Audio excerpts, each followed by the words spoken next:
पूजा खेडकर प्रकरणामध्ये आता एक मोठी बातमी समोर येते। पूजा खेडकर प्रमाणे देशात 22 IAS IPS अधिकारी बोगस असल्याचा दावा UPSC फाइल्स या डॉक्युमेंटमध्ये करण्यात आलेला आहे। 22 जणांपैकी 4 जण महाराष्ट्रामधील आहेत।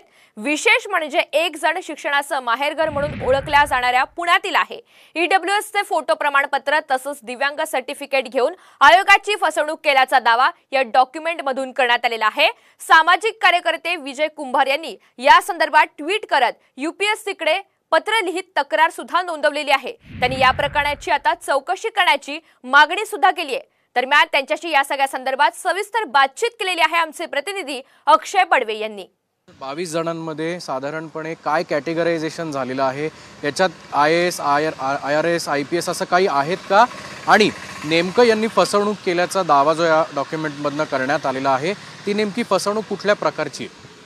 बघा, याच्यामध्ये जे दावे आहेत ते उत्पन्नाचा दाखला, डिसेबिलिटी सर्टिफिकेट किंवा OBC सर्टिफिकेट अशा प्रकारची खोटी प्रमाणपत्र देऊन मिळवले।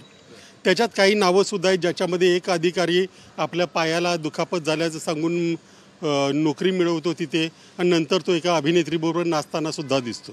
दुसरे अधिकारी माउंटन चढताना दिसतात। तिसऱ्या अधिकाऱ्यांचे EWS सर्टिफिकेट आधीचं वेगळं होतं आणि नंतरचं वेगळं होतं। म्हणजे आणि हे सगळं UPSCच्या वेबसाईटवरची माहिती आहे।